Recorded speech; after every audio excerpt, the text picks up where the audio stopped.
বাসে, ট্রেনে বা পুজো মণ্ডপে বা বাঙালির প্রত্যেকটা ঘরে ঘরে ঝালমুড়ি বা মুড়ি মাখা প্রত্যেক দিনই হয়ে থাকে। তবুও আমাদের এটা খেতে খুব ভালো লাগে। আর মোদিজির দৌলতে তো শুধু পশ্চিমবঙ্গে নয়, ওটা ভারতবর্ষে আর পৃথিবীতেও এখন ঝালমুড়ি বিখ্যাত। Welcome to everything in one platter. আজকে আমরা বানাবো সেই স্পেশাল ঝালমুড়ি।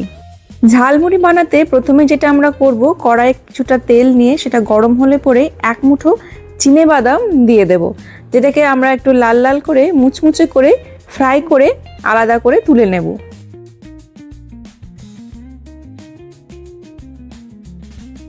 এবারে আমরা দেখে নিই ঝালমুড়িতে আমরা আর কি কি দেব।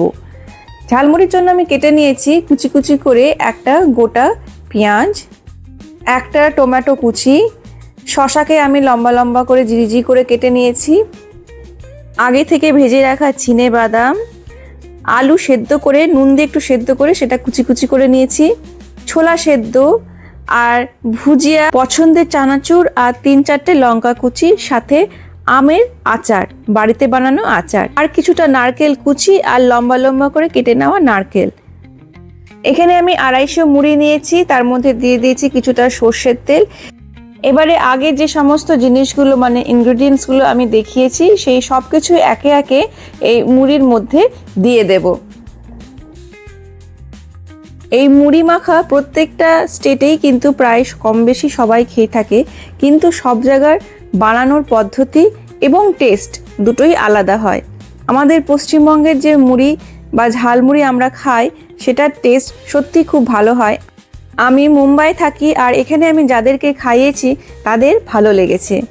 এবারে সমস্ত কিছু আমরা একটা বড় জায়গা বা পেপার পেতে তার মধ্যে ঢেলে নিয়ে 2 হাতের মাধ্যমে ভালো করে মিশাতে থাকবো।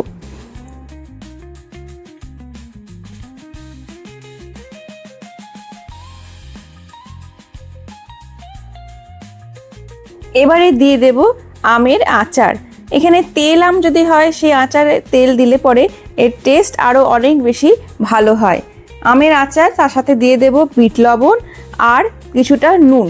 এটা আপনাদের নিজেদের স্বাদ অনুযায়ী দেবেন। এবারে আবার আরেকবার আমরা সমস্ত কিছুকে হাতের সাহায্যে মিশিয়ে নেব। ঝালমুড়িতে আমরা যে জিনিসগুলো মেশালাম একটু মনে রাখতে হবে যে সেটা যেন কোয়ান্টিটিটা অ্যাপ্রোপ্রিয়েট হয়। এমন না হয় যে মুড়ি কম হয়ে গেল আর ওই জিনিসগুলো বেশি হয়ে গেল, তাহলে খেতে ভালো লাগবে না।